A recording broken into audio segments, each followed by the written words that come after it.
We have a practice at TBD now for many years that at every service we have someone in our community that share with us a personal prayer. And I'm honored to invite Liz Aeschliman, did I say it right? Yay. To offer her personal prayer. When I learned, this is hard, y'all. Rob, Claudia, so much respect for you.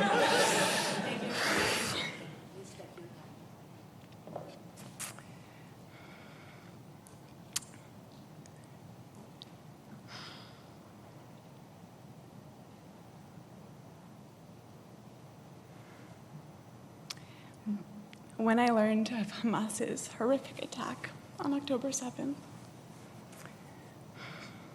I felt a deep and existential clench in my stomach.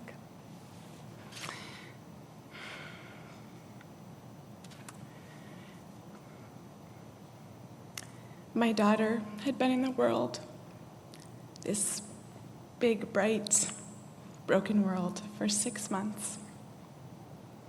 And new motherhood had made me raw, had scraped away some sort of barrier that kept me from imagining it was my child every time.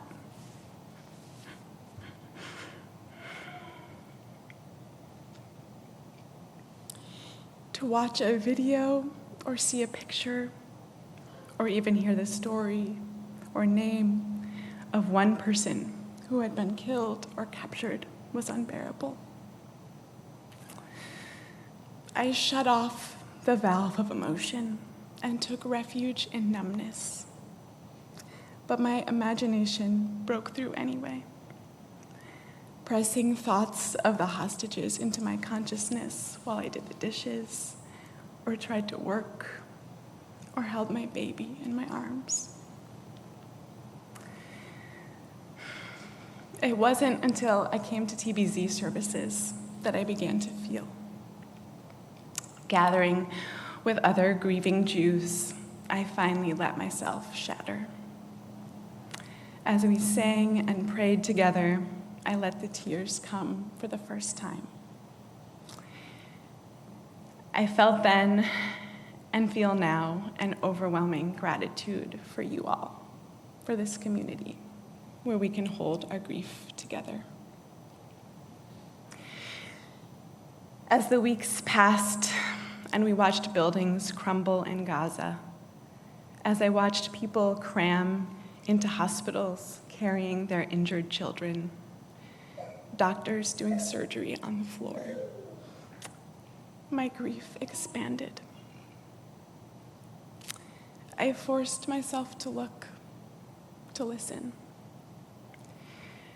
I heard stories of a famine that was created not by lack of food, but by a policy decision. A woman spoke of her baby sister who woke up crying with hunger, asking for milk. She couldn't understand why there wasn't any. I couldn't either. I pushed my daughter in the swing for the first time. She laughed and kicked her tiny feet.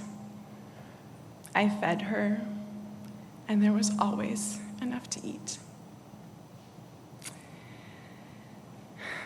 As the magnitude of civilian death increased in Gaza and Israeli leaders dug in their heels against a ceasefire, I forced myself to look more and more closely at the horror and the cruelty. The system built to maintain Jewish safety and power at the expense of Palestinian freedom and safety. I joined others at TBZ, committed to an end to the current violence in Gaza and the West Bank, and to naming the decades of Palestinian suffering as structural violence. Across our different views, generations, and paths of disillusionment, there was an upwelling of grief and anger and connection. Prayer was still the place where I let myself feel. As we prayed for the hostages and for peace, I felt my heart cry out for the Palestinian people. I wanted so badly to pray for them for their own sake, not just as the second half in our equation of peace. One Shabbat morning during Ramadan, we stood for the Amidah, and I thought, there are people in Gaza who somehow still believe in God, who are praying to this same God right now. The boundaries of my body blurred, and I felt suddenly that I was one of them. In my mind, I knelt and sank to the floor.